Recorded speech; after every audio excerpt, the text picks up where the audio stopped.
Good morning friends. இன்றைக்கி படித்து பிடிச்ச கதையில் தென்கட்சி சுவாமிநாதன் ஐயா சொன்ன ஒரு கதையை தான் பார்க்க போகிறோம். ஒரு ஊரில் ஒரு வாழ்வீச்சு வீரர் இருந்தார்.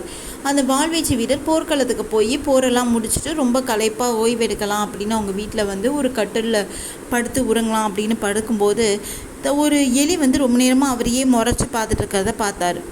ஒரு கட்டத்துக்கு மேலே அவருக்கு ரொம்ப கோவம் வந்து வேகமாக வாள் எடுத்து அந்த எலி மேலே வீசினார். ஆனால் அந்த வெளி வந்து தப்பிச்சிடுச்சு. தொடர்ந்து அப்புறம் முயற்சி பண்ணார். அப்பயும் அந்த எலி வந்து அவர்கிட்ட மாட்டவே இல்லை. அவருக்கு ஒரு கட்டத்தில் ரொம்ப கோவம் வர ஆரம்பிச்சிருச்சு.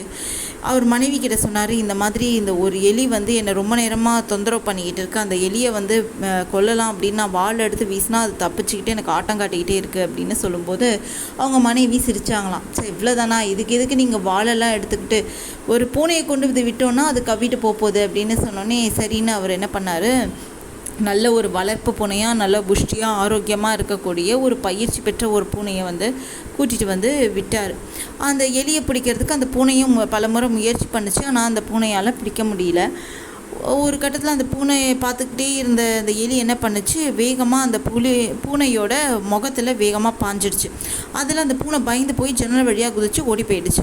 அந்த பூனை ஓடி போனோடனே இவருக்கு இன்னும் கோபம் அதிகமாகிடுச்சு. என்ன இந்த பூனையாலேயே பிடிக்க முடியலையே அப்படின்னு சொல்லிட்டு ராஜாவோட அரண்மனையில் போய் அங்கே வந்து பர்மிஷன்லாம் கேட்டு அந்த வளர்ப்பு பூனை ஒன்று இருக்குது அரண்மனையில், அந்த பூனையை வாடகைக்கு வாங்கிட்டு வராரு இந்த எலியை பிடிக்கிறதுக்காக. அந்த பூனையும் ரொம்ப நேரமாக முயற்சி பண்ணி பார்த்துச்சு. அந்த பூனையாலையும் முடியல.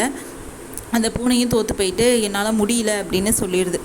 உடனே அவர் வந்து, என்ன நீ இப்படி சொல்கிற, நீ வந்து எவ்வளோ புஷ்டியாக ஆரோக்கியமாக என் அரண்மனையில் வளர்கிற, ஒன்றால் போய் பிடிக்க முடியலன்னு சொல்கிறியே அப்படின்னு சொன்னோடனே அந்த பூனை சொல்லிச்சு, என்னால் தான் பிடிக்க முடியல, நீங்கள் வந்து சாதாரணமாக இந்த வீடுகளில் இருக்கோம்ல அந்த சாதாரண ஒரு பூனையை கூட்டிகிட்டு வந்து முயற்சி பண்ணுங்கள், கண்டிப்பாக அந்த பூனை பிடிச்சிரும் அப்படின்னு சொல்லும் அந்த பூனை. ஆனால் அவருக்கு வந்து நம்பிக்கை இருக்காது. அது எப்படி வந்து ஒன்னாலே பிடிக்க முடியல, அந்த பூனையால் எப்படி பிடிக்க முடியும் அப்படின்னு, நீங்கள் முயற்சி செஞ்சு பாருங்கள் அப்படின்னு சொன்னோடனே இவர் சரி நம்பிக்கை இல்லைனாலும் பரவாயில்ல அந்த பூனை சொல்லுதே அப்படிங்கிறதுக்காக அந்த மாதிரி ரோட்டோரங்களில் தெருக்களில் இருக்கிற அந்த பூனையை கொண்டு வந்து விட்டார். உடனே அது கவ்விட்டு ஓடி போயிடுச்சு. அப்போ வந்து அந்த புஷ்டியான பூனைகள்லாம் வெளியில் நின்று பார்த்துட்டு இருந்துச்சு. இவருக்கும் ஒரே ஆச்சரியம், என்ன அந்த பூனையால் பிடிக்க முடியல, இந்த பூனை பிடிச்சிருச்சு அப்படின்னு. வெளியில் போகும்போது அந்த வளர்ப்பு பூனைகளில் ஒரு பூனை கேட்டுச்சு, எங்களால் பிடிக்க முடியல, நீ மட்டும் எப்படி உடனே பிடிச்சிட்ட அப்படின்னு கேட்டுச்சு. அந்த பூனை பதில் சொல்லிச்சு, நான் வந்து வெறும் பூனை அவ்வளோதான் அப்படின்னு சொல்லிச்சு. அதுக்கு என்ன அர்த்தம் அப்படின்னா, நம்மளோட தன்மை என்ன அப்படிங்கிறது நமக்கு தெரியும். என்றைக்குமே நம்மளாவே இருக்கிறது வந்து நல்ல விஷயம். நம்ம வந்து மற்றவங்க மாதிரி மாறணும்னு நினைக்கிறதோ மற்றவங்கள ஆகணும்னு நினைக்கிறதோ ரொம்ப ரொம்ப கஷ்டம். ஸோ அதனால நம்ம வந்து எப்படி இருக்கோமோ அப்படி இருங்க. இந்த கதை உங்களுக்கு பிடிச்சிருந்துச்சுன்னா லைக் பண்ணுங்கள். தேங்க்யூ, பாய்.